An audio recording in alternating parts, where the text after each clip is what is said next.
ಶಿವಮೊಗ್ಗದ ಹತ್ತಿರ ಇರೋಂಥ ಗುಳಿಗೊಳಿ ಶಂಕರ ಒಂದು ಶಿವನ ದೇವಸ್ಥಾನ ತುಂಬ ಪುರಾತನವಾದದ್ದು. ಇಲ್ಲಿ ಪಾರ್ವತಿ ದೇವಸ್ಥಾನ ಹಾಗೆ ಶಿವನ ದೇವಸ್ಥಾನ ಇದೆ. ಇಲ್ಲಿ ಕೆಳಗಡೆ ಹೋದರೆ ಒಂದು ನೀರಿನ ಒಂದು ನೆಲೆ ಇದೆ. ಇದರಲ್ಲಿ ಒಂದು ಬಿಲ್ಪತ್ರೆಯನ್ನು ತೊಗೊಂಡು ಬಿಟ್ಟರೆ ಏನಾದರೂ ಇಚ್ಛಾ ಜಟಾತೀರ್ಥ ಅಂತ ಇದೆ, ಅದರಲ್ಲಿ ನಾವು ಬಿಟ್ಕೊಂಡ್ರೆ ಅವಾಗ ಬಿಲ್ಪತ್ರೆ ತೊಗೊಂಡು ಕೆಳಗೆ ಬಿಟ್ಟರೆ ನಾವು ಏನಾದರೂ ಕೋರಿಕೆಗಳನ್ನ ಈಡೇರೋದಿದ್ದರೆ ಮೇಲೆ ಬರುತ್ತೆ, ಇಲ್ಲ ಅಂದರೆ ಕೆಳಗೆ ಹೋಗುತ್ತೆ. ನೋಡಿ ವೀಕ್ಷಕರೇ, ಜಟಾತೀರ್ಥ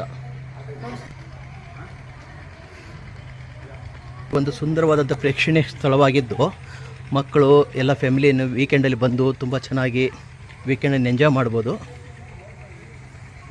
ತುಂಬ ಪ್ರಕೃತಿಯ ಮಡಲಲ್ಲಿ ತುಂಬ ಖುಷಿಯಾಗಿ ಎಂಜಾಯ್ ಮಾಡಿ ಹೋಗ್ಬೋದು. ಇಲ್ಲಿ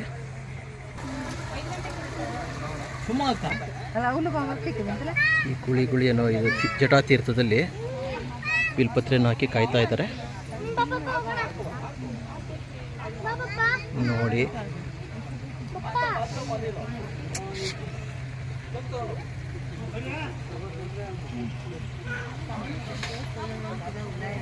ಕೆಲಸ ಆಗೋದಿದ್ರೆ ಬೇಗ ಮೇಲೆ ಬರುತ್ತೆ, ಇಲ್ಲಾಂದರೆ ಅಲ್ಲೇ ಇರುತ್ತೆ.